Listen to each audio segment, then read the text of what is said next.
Hi, grade 6. Here's some parked. June 20th, Cal. Visitor, the bearded guy shouts at Jean Ann as she exits the van.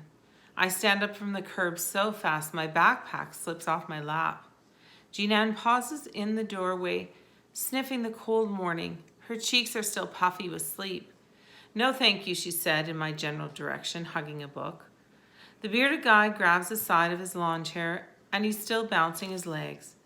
Hey, it's Sweet, an admirer, he said to her, a bit more adamant than I expected.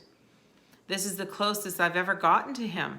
He's shaped sort of like a butternut squash. His clothes are rumpled, but they're not dirty, and he smells more like spearmint than trash. The stuff that looks like dirt from my window is just lots and lots of untamed beard. Even his voice surprises me. It's deep and it's kind of musical, like someone who reads the news on the radio. I throw my backpack over my shoulder, stick my hand out toward Jean Ann, wonder if it's too formal, and shove it in my pant pocket. My name is Cal. She half meets my eye, half looks right past me. Go home, please go home. Her voice cracks, tired. I point across the street.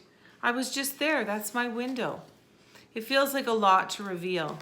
I glance at the bearded guy again, worried. He's studying his teacup, like there's a mystery to solve in the bottom.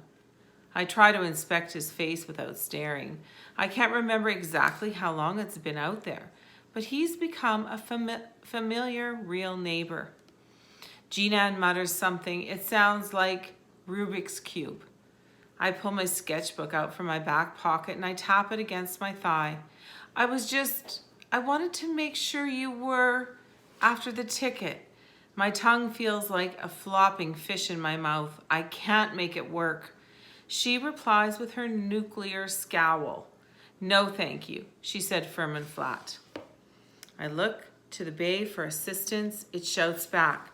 If nothing else, tell her she has to move the van. She crossed her arms. I brought chocolate. I reach back into my bag and I pull out 2 bars. Thick ones, made by hand. Mom serves this chocolate at the restaurant, and milk. Off to the side, the bearded guy flaps his arms. First rule of business, he said. Accept freebies. Let the boys swoop in, Jean Ann. Take the chocolate. Take a walk. Now it's from Jean Ann. The chocolate, I say when we sit down shoving out a hand.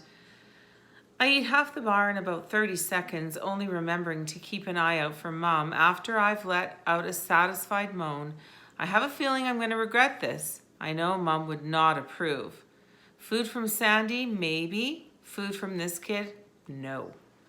We're sitting at a picnic table down the shore from the van. There's nothing between us and the water but a square of cement, a pile of rocks mixed with sand, and a seagull pecking at a shell. The sun's trying to find its way through the fog. Cal's flipping through a sketchbook, which allows me to stare at him. He's got a decent face, I guess. Wide, wet eyes, with his far-off, kind of worried stare, like he's working out a big problem in his head. But his expression changes the minute he picks up the pencil. Everything smooths out. This must be the real him, the one that forgets that I'm here. So, I said, why are you everywhere I am? Cal sits down his pencil and he glances at the second chocolate bar beside him.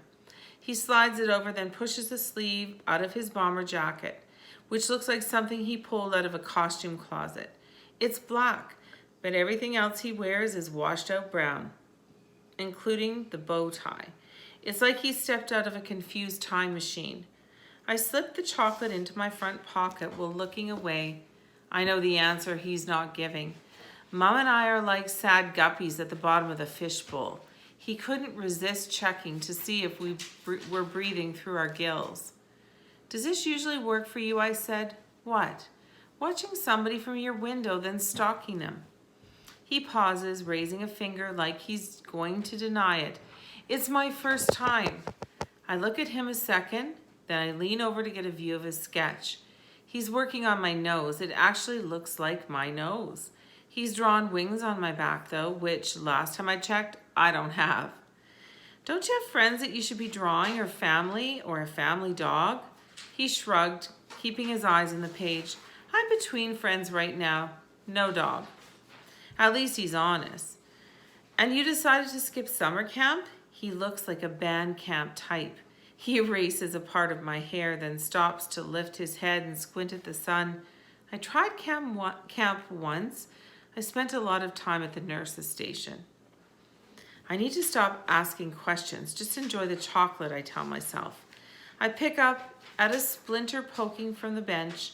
Two of my neighbors are at a picnic table nearby, bent over the textbook, arguing about something on the page. I guess they're not 7th grade dropouts. I smell bacon again. Bacon and chocolate? It smells good together. They let me handle easy cases, little kids who cut themselves, bumps and bruises and ice packs. That was the only part of camp I liked, he shrugged. I don't get bored at home. There's lots to do. He looks less sure of himself all of a sudden, like the last part might not be totally true. Stalking is time-consuming, I offer. He can't really afford other commitments. Cal looks at me quickly then, and his face changes again. It fills with a smile so fast and easy that I start to smile back before I remember to stop. Right, is all he says.